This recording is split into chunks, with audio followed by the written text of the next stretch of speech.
takže správně vyřešený ubrání plynu, porovnání volantů a viděli jsme, že stačilo úplně bez problému, takže správně vyřešeno.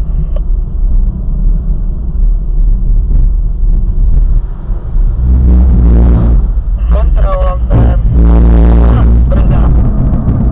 Jsem chtěl zkusit pirule, výborně.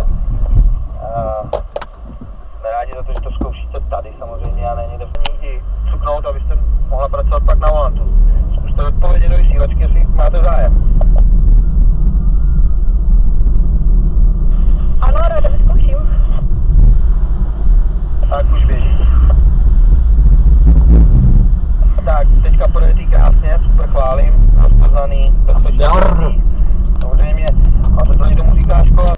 Chceme, když už tady jste, abyste si to vyzkoušeli každý. To, že umíte projet zatáčku bezpečně, to my víme, aspoň doufáme, ale to, abyste to vyzkoušeli.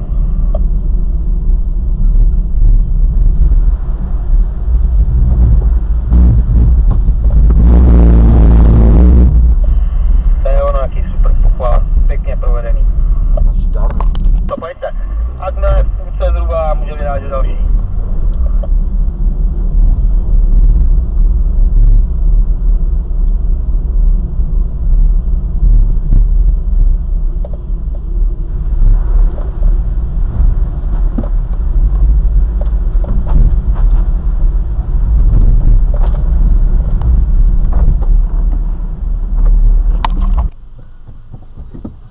Tak, 50 km/h, mokrý asfalt, normální stav ve městě, dokážeme na 10 metrech zastavit, pokud předpokládáme, tady s tím trošku počítáme, ale to taky něco jiného, samozřejmě, nebo ujetí, než vůbec začnete prostě tak dále. Nicméně 50 km/h a utvrdili jsme teď.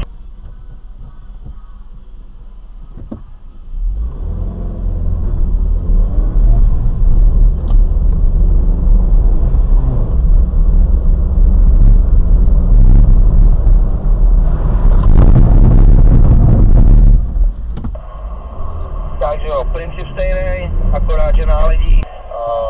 Zkoušeli jsme to tady, když nám tady jezdila správa údržba silnic s nákladákama, tak tam spoustě lidem, nebo spoustě vozidlům ABS fungovalo třeba do kříže. Nastával pak problém, protože je to stahovalo na jednu stranu. Takže i to si tady ověříte, nebo případně špatně, ale zatím u všech to funguje tak, jak má. Ještě.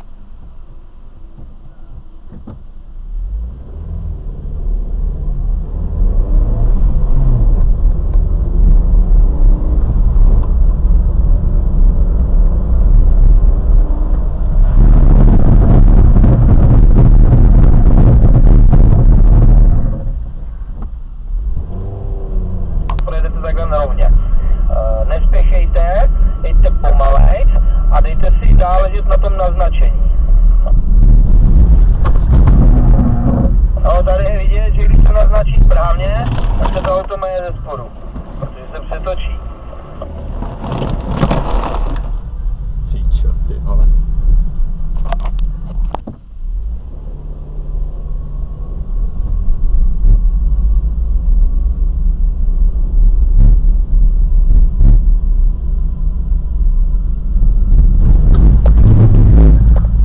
Super.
slalomu.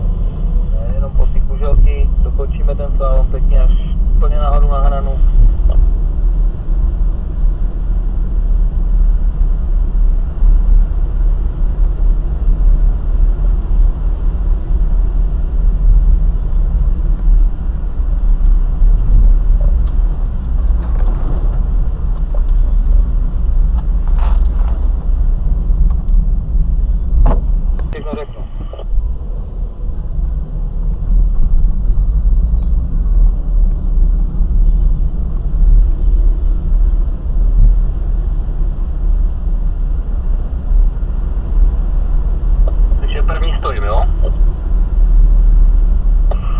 Teďka budete jezdit všichni, až na můj pokyn, první najede tady ke mně, kde stojím já na tu kluznou plochu, zkoušíme 2 rozjezdy do kopce, každý uvidíte, jak vám to půjde, ale v koloně já si tam pak pro vás přijedu.